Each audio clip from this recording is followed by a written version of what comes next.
Okay, so is the DJI Avata 2 worth the upgrade from the DJI Avata 1, or is it just generally worth buying? Today I'm gonna have a look because I am a brand new FPV pilot. I just learned to fly full manual FPV using the version 1 DJI Avata like 10 days ago. In fact, I made a video. If you haven't seen it, it's gonna be up here somewhere. That just shows my entire process of having to learn it. Today, I'm just gonna go through, because I sold that Avata 1 on the day of release of the DJI Avata 2 because it looked just so good.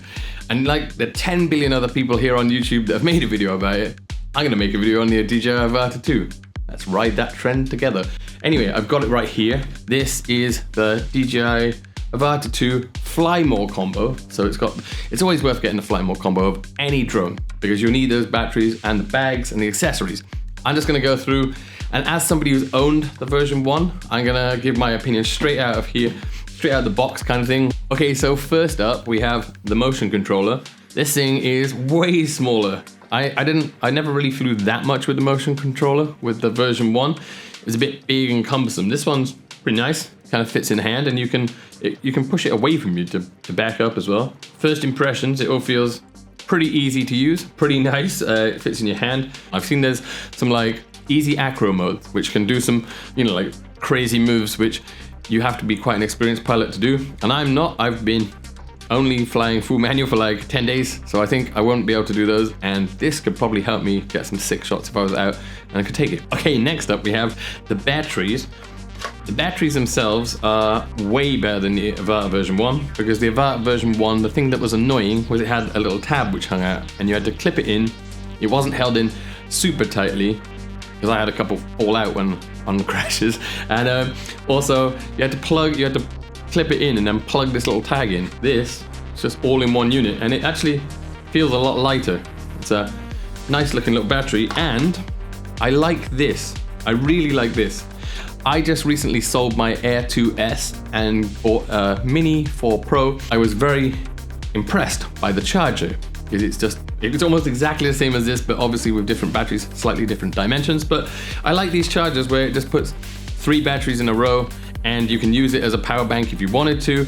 And also, I saw that this has a very cool feature, being that if there's several, you get batteries that have like this, a little bit in here, a little bit there, this one also a little bit different, and you can make it so the charger takes the charges from all the other batteries and puts it all into the one with the most charge. Quite useful. Okay, so next we have the controller 3, which is what you need if you want to fly full manual. Feels pretty much, it's a bit lighter than the other one, and it hasn't got that annoying aerial you have to put up, which is nice.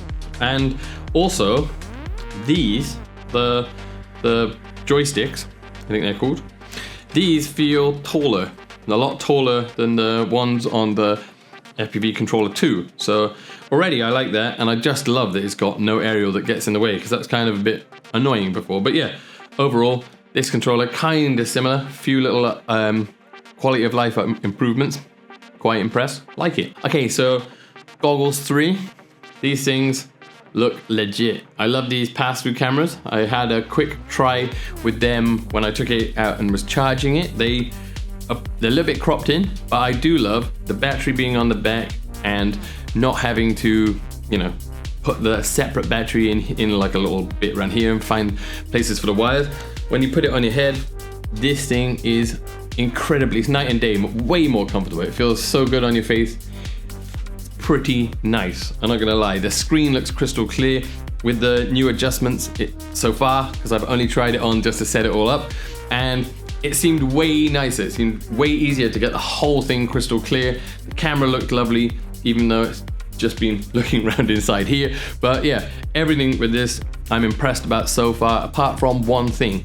And that one thing is the goggles 2 had, when you took it off, you had like a plastic piece which was like eye-shaped like this, and it clipped over the lenses to stop them getting damaged, or you could, if you were outside, direct sunlight from going in. These, it's just lenses straight out, and when this is built into it, I'm worried about this knocking into those lenses inside, and I'm disappointed that there was no piece of stuff. They give you like this random bit of foam that comes when it's packed, but I want to look for a better solution. At the minute, I've just been putting this in between them and then clipping it around here to kind of keep it there.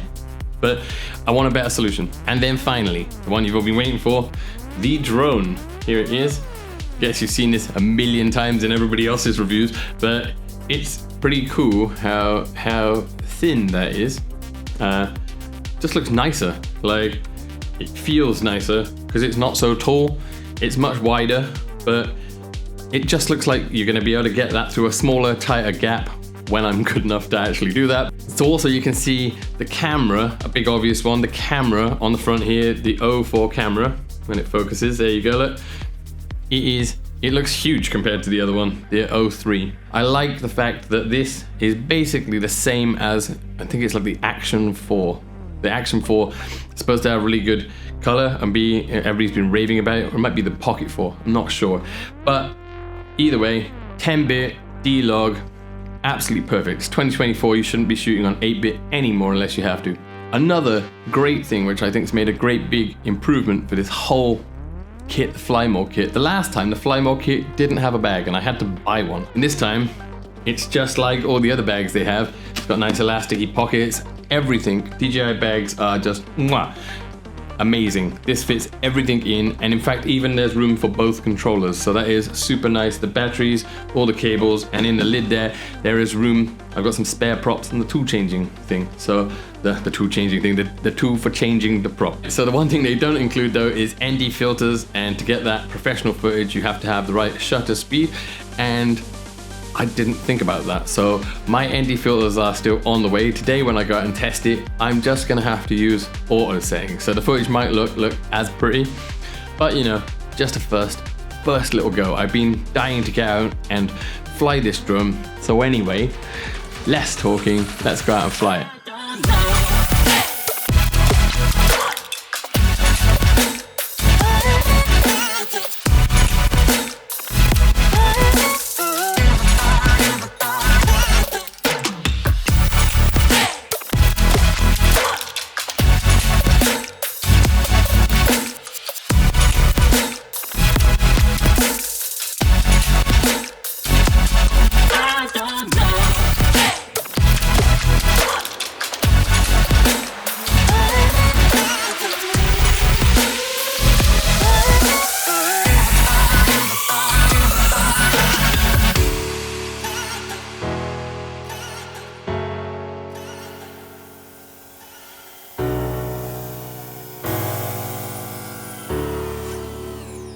Alrighty, that has been an interesting first 2 batteries. I had to fly all with the motion controller because after I tried the first battery, I tried to connect the normal controller, the FPV 3 controller, and it wouldn't connect. And I figured out via Googling and searching on the internet that is because I needed to have plugged it into the DJI Assistant 2 or whatever and updated the firmware first. So I'm gonna have to go home and do that. A bit disappointed. Something that I didn't know, which caused my first crash, was because when I came back and it said battery is gonna, like the battery's low, it's gonna return to home, and I'd brought it all the way back over here, and if you look up, there are trees.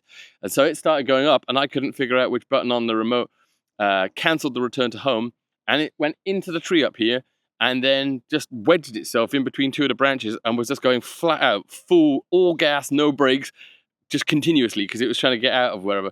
So I had to shake the tree really hard in a last-ditch attempt, and then it just kind of fell down, flipped over, and turned off.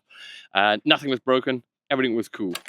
Alrighty, first flight done. And that was that a doozy. I did not even consider or think that I should have connected this guy to the computer and updated the firmware, and as a result, it would not connect to the drone, so I did not do any manual flying. That kind of sucked. However, the motion controller, super fun. It's really easy to use, and the new easy acro modes are incredible. Like, I was just shooting a tree gap, you just click that thing and then it turns backwards and flies backwards. It's pretty cool.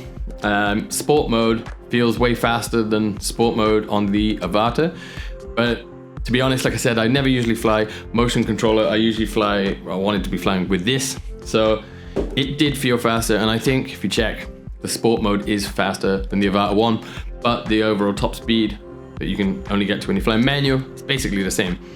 It is so much quieter. The quietness is so good. Before, it was kind of awkward when like you just turn it on and it makes this ridiculously like you could not miss it. It was that like shrill, I guess. It feels night and day. Like, it is so quiet. I love that. I love that it, like, obviously you still hear it when it's pelting, but taking it off, it doesn't just instantly mean that everybody's staring at you. That is nice. There's a lot of quality of life features as well.